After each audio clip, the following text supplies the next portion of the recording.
Hey, so I wanted to do a short video about why you should question saying the Pledge of Allegiance.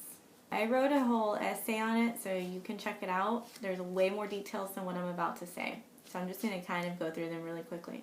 First of all, you're not legally obliged to say the Pledge of Allegiance. According to the trial that happened in 1943, which was West Virginia Board of Education versus Barnett.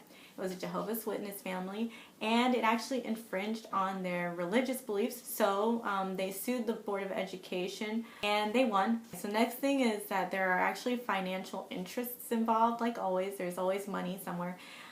James Bailey Upham, he was a flag salesman, but he was also the junior editor of a very well-read magazine. It had the highest weekly subscribers at the time, and they were actually leading the way in the science of advertising, so they were trying different ways to market things. He was a flag salesman, so he was trying to promote his flags within the magazine. He came up with this thing called the school flag program, which basically was his goal to get a flag in front of every single school in the United States.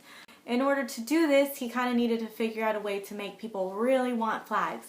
And so he teamed up with another guy, Francis Bellamy. Bellamy really wanted to instill patriotism in the youth. Bellamy wrote the pledge. Upham kind of promoted it. Upham was actually doing pretty good. He got 25,000 schools to purchase flags. After that, the government started kind of pushing that every school must have a flag in front of their building, and then eventually now it's to the point where every single classroom has a flag. So yeah, he was a businessman and he made a business move. Another thing about the pledge, it was promoted as a gift to Christopher Columbus. It was released on the 400th anniversary. It was just like the right timing for something. You know, everyone deemed Christopher Columbus at the time was a hero. He found the Americas.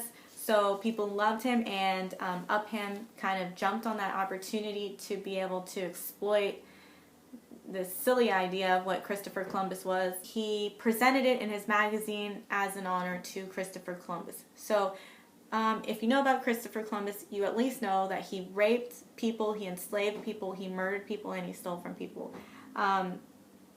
So if you want to keep honoring him, I guess you can keep saying the Pledge of Allegiance. The next thing I want to really talk quickly about is liberty and justice for all. That statement that you pledge daily, it's wrong. It's basically a flat-out lie. The government has never once stood for liberty and justice for all. Women, from the time that we got here, we were basically told that we need to fulfill certain duties. You know, we need to be the mother, we need to be the wife, we must cater to the man's every need, we must not disobey, we must not argue, we must not question him, we must comply. That was a mentality that was very common back in those times.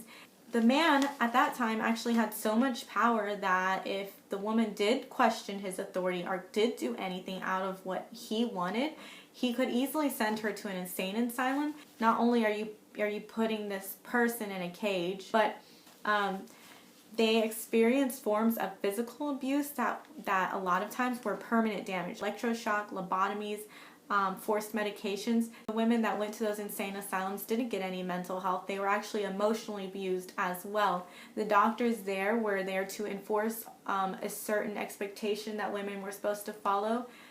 And if the doctors noticed that the woman wasn't going to comply to those orders, they would think that they were insane or say that they were insane and continue to do all of the other physical abuses to them. You know, women weren't even allowed to vote until the 1920s, and it took 100 years for women to even get that going. It took 100 years of work for women to get the right to vote, which is pretty ridiculous. This kind of goes into also African Americans and Native Americans. These people don't receive liberty and justice for all, you know, they're not included in that statement. African Americans were slaves when they were brought here. People were buying people, like, I don't know how that was justified ever in any time, but whatever. And even today, African Americans experience a great deal of oppression. Native Americans and African American men are the most likely to get killed by the police. The first European settlers came here and they basically stole all the land from the Native Americans here, forced them off their land, murdered them, raped them, whatever, pushed them out. eventually left them with tiny pieces of land that they could use. They continue to destroy it. There are plenty of sacred grounds that have been destroyed because of materials being left there, or leakages happening, destroying the waters, destroying the plants around there. So it's not just a thing of the past. These injustices are still happening today. They're still perpetuating. It hasn't gone away. When you pledge allegiance and you're saying you stand for liberty and justice for all, and you're pledging that to a government that does not stand for liberty and justice for all, it just doesn't make any sense. I'm not going to tell you who you should pledge allegiance to, who or what you should pledge allegiance to, but I just do think that you should think about it if you do that. And you should also, if you don't do it, you should make it a statement that you don't say the Pledge of Allegiance, because you don't agree with the injustices that are occurring, and you don't agree with the state. You can be a patriot to your home and to the lands that you live, because I love these lands also, but you don't have to be a patriot to a government that says that they own it. Those are two different entities, okay? So just question it, and if you want to know more, I have the essay and all the links and everything sourced. So yeah.